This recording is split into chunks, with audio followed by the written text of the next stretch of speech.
Breaking news చూస్తున్నాం. గచ్చిబౌలిలోని red stone హోటల్లో nursing విద్యార్థి దారుణ హత్యకు గురైంది. రెడ్ స్టోన్ హోటల్లో జరిగింది ఘటన. అత్యాచారం చేసి హత్య చేశారని బంధువులైతే ఆరోపిస్తున్నారు. రెడ్ స్టోన్ హోటల్ ముందు వాళ్ళంతా ధర్నాకు దిగారు. ఇద్దరు నిందితులనైతే ఈ సంఘటనకు సంబంధించి పోలీసులు అదుపులోకి తీసుకున్నారు.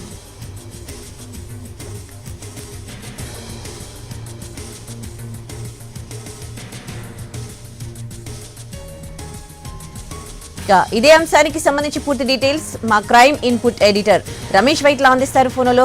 రమేష్, ఏం జరిగింది?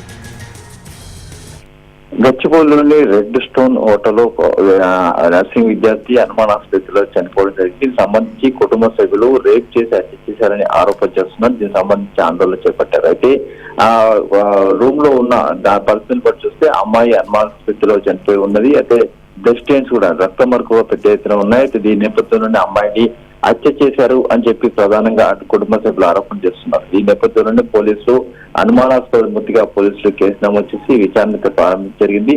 అయితే అక్కడ ఉన్న పరిస్థితిని బట్టి చూస్తే ఈ అమ్మాయి పైన ఎవరో అఘాత్యం చేసి ఆ తర్వాత హత్య చేశారని చెప్పి కూడా ఆ కుటుంబ సభ్యులు చెప్తున్నారు. ఈ నేపథ్యంలోనే పోలీసులు అదే స్థాయిలో అంటే కుటుంబ సభ్యులు ఇచ్చిన ఫిర్యాదు మేరకే కేసు నమోదు చేసి విచారణ చేపట్టడం జరిగింది.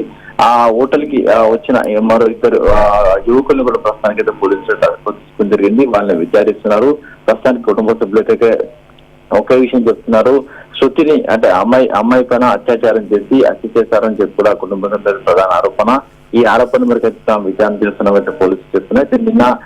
నిన్న మధ్యాహ్నం సమయంలో అమ్మాయి ఆ హోటల్ గారికి వచ్చినట్టుగా చెప్తున్నారు. దానికి సంబంధించిన సీసీ ఫుటేజ్ ఇప్పటికే రికవర్ చేయడం జరిగింది. ఆ సీసీ ఫుటేజ్ ఆధారంగా విచారణ చేస్తున్నారు. అయితే గదిలో ఏం జరిగిందన్న విషయం కూడా ప్రస్తుతానికి ఎవరు తెలియదు. కాబట్టి ప్రస్తుతం అయితే గదిలో ఉన్న బ్లడ్ స్టెయిన్స్ కావచ్చు, లేకుంటే ఆ అమ్మాయి మృతదేహం పడి ఉన్న తీర్థనులు కావచ్చు, వీటన్నింటి బేరీజ్ వేసి ఆ అమ్మాయి ఒకవేళ ఆత్మహత్య చేస్తుందా, లేకుంటే హత్య చేశారా, లేకుంటే అమ్మాయి పైన అఘాత్యం చేసి హత్య చేశారా అన్న 3 కోణాల్లో ప్రస్తుతానికైతే విచారణ చేస్తున్నారు. ప్రస్తుతానికైతే సస్పెక్ట్ డెత్ అనుమానాస్పదలో శృతి చనిపోయిందన్న విషయానిపైన పోలీసులు కేసు నమోదు చేసి ఆ వారికైతే విచారణ చేపట్టారు. ఇప్పటికైతే ఒక ఇద్దరిని అదుపుస్తున్నారు పోలీసులు. ఆ కుటుంబ సభ్యులు మాత్రం ఆ నర్సింగ్ విద్యార్థిని రేప్ చేసి చంపారని చెప్పి కూడా ఆరోపణ చేస్తున్నారు. దీనిపై అయితే విచారణ అయితే కొనసాగుతుంది. ప్రస్తుతానికైతే పంచనామా అక్కడ లొకేషన్ ఉన్న ఎవిడెన్స్ మొత్తం ఆధారాలు మొత్తం సేకరించే పనున్నారు. ఇప్పటికీ క్లోజింగ్ వచ్చింది. ఆ తర్వాత డాక్టర్ కూడా రప్పించడం జరిగింది. మొత్తంగా ఆధారాలు సేకరించి ఫర్దర్ గా ఏం జరిగిందన్న విషయం కూడా తాము చెప్తామని అధికారులు అంటున్నారు. Right, thanks for the updates Ramesh Vaitla.